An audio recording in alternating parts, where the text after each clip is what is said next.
अस्सलाम वालेकुम व्यूअर्स, मैं हूं आपका होस्ट अब्दुर्रहमान और आज डिस्कस करेंगे चाइना की जानब से बनाई जाने वाली दुनिया की तेज तरीन बुलेट ट्रेन, जिसके जरिए लाहौर से कराची का फासला सिर्फ 2 से 2.5 घंटों में तय किया जा सकेगा। जी हां, चाइना ने अपनी दुनिया की सबसे तेज बुलेट ट्रेन दुनिया के सामने पेश कर दी है। बीजिंग में होने वाले 17 China international modern railway technology and equipment conference के अंदर ये ट्रेन पेश की गई, जो कि 1 घंटे में 600 किलोमीटर का फासला तय करने की सलाहियत रखती है। और इसके जरिए उनका क्लेम यह है कि बीजिंग से शंघाई तक का 1200 किलोमीटर फासला, जो इस वक्त की बुलेट ट्रेन 5 घंटे 30 मिनट में तय करती है, इस नई ट्रेन के आने के बाद वही फासला 2 घंटे 30 मिनट में तय हुआ करेगा। अब लाहौर से कराची का फासला भी तकरीबन 1200 किलोमीटर है, तो अगर वहां 2 घंटे 30 मिनट है तो यहां पर भी 2 घंटे 30 मिनट ही है। अब देखिए दुनिया किस तेज रफ्तारी से टेक्नोलॉजी के मैदान में आगे बढ़ रही है, और हम लोगों ने जमीन के ऊपर ही 70% तक हवाई जहाज़ों की रफ्तार इतनी तेज ट्रेन बना ली है। चाइना की बात कर रहा हूं मैं। याद रहे, जो कमर्शियल फ्लाइट्स होती हैं जिसमें मैं और आप रूटीन में सफ़र करते हैं, उनकी रफ्तार औसतन 900 से 950 किलोमीटर फी घंटा होती है। लाहौर से कराची हम बाई एयर 1.5 से 1.25 घंटे में पहुंचते हैं, और कराची से लाहौर वापसी के ऊपर हम लोग कोई 1.5 घंटे वापस आते हैं। उसकी वजह होती है वेस्ट ईस्ट फिनोमिना। अगर आप मगरब से मशरक की तरफ ट्रैवल करेंगे तो आप जल्दी पहुंचेंगे, और अगर मशरक से मगरब की तरफ जाएंगे तो थोड़ा टाइम आपको ज़्यादा लगेगा। उसकी वजह यह होती है कि ऊपर जो जेट स्ट्रीम्स होती हैं, जो ऊपर की हवा है, वो उस बहाव में बह रही होती है टुवर्ड्स वेस्ट टू ईस्ट। इस वजह से आप जल्दी से कराची से लाहौर 15 मिनट पहले पहुंच जाते हैं, जबकि लाहौर से कराची आपको 15 मिनट ज़्यादा लगता है। इस पे आप डिटेल पे जाके नेट पे मुख्तलिफ वीडियोस देख सकते हैं, मुख्तलिफ आर्टिकल पढ़ सकते हैं। अब ये जो नई बुलेट ट्रेन बनाई है, इसका मकसद बेसिक तो यही है कि चाइना के 2 सबसे बड़े शहरों को आपस में तेज़ तरीन नेटवर्क के साथ जोड़ दिया जाए, बीजिंग और शंघाई, जहाँ पर सबसे ज़्यादा आपस में रेल ट्रांसपोर्ट के जरिए लोग ट्रैवल करते हैं। और चाइना, जो कि बाकी दुनिया की निस्बत बहुत देर से बुलेट ट्रेन में आया, लेकिन अब सबको काट चुका है। याद रहे, दुनिया के अंदर पहली बुलेट ट्रेन जापान ने बनाई थी, 1964 के अंदर ऑपरेशन हुई थी। टोक्यो से ओसाका तक की ये ट्रेन थी, 210 किलोमीटर की इसकी फी घंटा रफ्तार थी। उसके बाद इटली 1977 में इस फील्ड के अंदर आया। याद रहे, ये मार्का जापान ने दूसरी जंग अजीम हारने के बाद सर अंजाम दिया था। एक ऐसा मुल्क जो दूसरी जंग अजीम में तकरीबन तबाह नाकारा कर दिया गया था, उसने दुनिया में सबसे पहले बुलेट ट्रेन बनाकर दुनिया को हैरान कर दिया था। आज भी हमारे यहाँ पाकिस्तान के अंदर जो ट्रेन चलती है, वो 100 किलोमीटर फी घंटा की औसत रफ्तार से चलती है। कहीं 120 जाती है, फिर 80 पे आ जाती है, फिर स्टॉप आ जाता है। तो 1964 और 2025, आप इससे अंदाज़ा लगाइए कि अभी भी हम लोग दुनिया में 60-70 साल पीछे चल रहे हैं।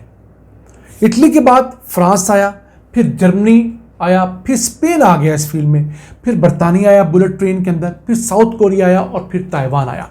सबसे आखिर में हमारा चाइना आया 2008 के अंदर, वहाँ पहली बुलेट ट्रेन ऑपरेशन हुई थी। लेकिन आज अगर देखें तो दुनिया के अंदर सबसे लंबी ट्रेन की पटड़ियाँ चाइना के पास है। चाइना के पास 48,000 किलोमीटर की वो ट्रेन की पटड़ी है जिस पर बुलेट ट्रेन चलती है, और इस 1 साल के अंदर 2025 में उसमें 2,000 किलोमीटर का मजीद इजाफा होने जा रहा है। यानी 50,000 किलोमीटर तवील बुलेट ट्रेन का नेटवर्क इस साल चाइना में मुकम्मल हो जाएगा। और इस वक्त जो चाइना के अंदर ट्रेन चल रही है, वो 460 किलोमीटर फी घंटा की रफ्तार से चलने वाली बुलेट ट्रेन है। दूसरी ट्रेन भी हैं ऑब्वियसली, लेकिन वो ज़्यादातर माल बर्दारी के लिए इस्तेमाल होती हैं या छोटे रूट्स के लिए इस्तेमाल होती हैं। ये जो बुलेट ट्रेन है, ये ज़्यादातर दूर दराज के इलाकों के लिए इस्तेमाल होती हैं। अब इनके अंदर जो टेक्नोलॉजी इस्तेमाल होती है, उसे मैग्नेटिक लेविटेशन कहते हैं।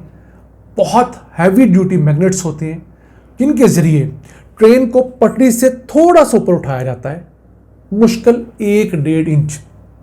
उसके ज़रिए फ्रिक्शन जो है वो ख़त्म हो जाती है। ट्रेन की स्पीड बहुत तेज़ हो जाती है, क्योंकि उसमें रगड़ाव या उस हवा की वजह से रुकने की जो रुकावट होती है वो नहीं रहती। ट्रेन स्मूथ हो जाती है। जो ठक ठक ठक आप पाकिस्तानी ट्रेन के ऊपर ट्रैवल करते हुए सुनते हैं कि हर एक पटड़ी के पैच के बाद जब दूसरा पैच शुरू होता है तो वहाँ पर ठक ठक की आवाज़ आती है, वो भी नहीं होती। फिर मेंटेनेंस की कॉस्ट बहुत ज़्यादा कम हो जाती है इस टेक्नोलॉजी की वजह से। और यही टेक्नोलॉजी है जिसकी बेस के ऊपर इस वक्त माहिरीन कोशिश ये कर रहे हैं कि ऐसी ट्रेन डिज़ाइन की जाए जो कि एक वैक्यूम ट्यूब में चले, जिसे हाइपरलूप भी कहा जा रहा है। ऐसी एक टनल हो जिसके अंदर से हवा खींच ली गई हो, ताकि ट्रेन को किसी किस्म की फ्रिक्शन, हवा की रुकावट का सामना करना ही न पड़े। और उसकी रफ्तार जो है वो तकरीबन 1000 किलोमीटर फी घंटा तक करने की कोशिश की जा रही है। यानी जिस रफ्तार से आसमान के अंदर हवाई जहाज़ उड़ता है, उसी रफ्तार से ज़मीन के ऊपर आज से 5-10 साल बाद इंशाल्लाह हम जिंदा रहे तो हम वो ट्रेन देखेंगे जो 1000 किलोमीटर फी घंटा की रफ्तार से ट्रैवल करेगी। यानी समझ लीजिए 1 घंटे 10 मिनट के अंदर लाहौर से कराची तक का फासला तय हो जाया करेगा। ये पाकिस्तान नहीं आ रही, मैं आपको क्लियर करता चलो। मैं आपको सिर्फ उसके साथ मुमासलत करके समझाने की कोशिश कर रहा हूँ कि किस कदर फासला तय होगा। अब ये जो नई ट्रेन बनाई है इसके अंदर कोई ड्राइवर, कोई कैप्टन नहीं होगा।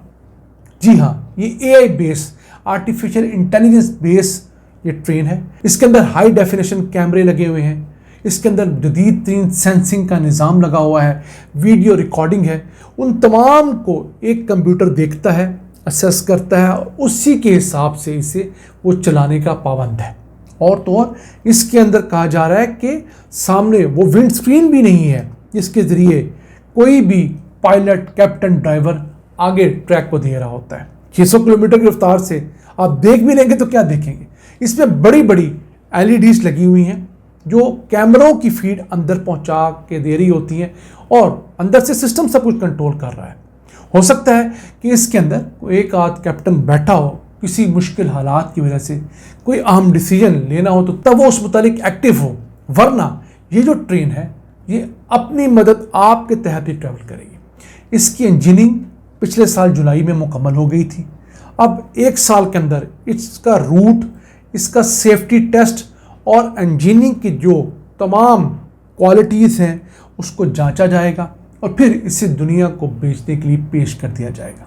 पहले वहाँ खुद करेंगे, फिर किसी और मुल्क को देंगे। पाकिस्तान में ये इसलिए वायबल नहीं है कि पाकिस्तान में लाहौर से कराची तक बुलेट ट्रेन चलाने की कॉस्ट $68 बिलियन है, जो हमारे पूरे साल के फेडरल बजट से ज़्यादा अमाउंट है। और इसके ऊपर जो टिकट की कॉस्ट होगी वो पाकिस्तान का अमीर तरीन शख्स भी बर्दाश्त नहीं कर सकता। अपने मेज़बान अब्दुल रहमान को इजाज़त दीजिए।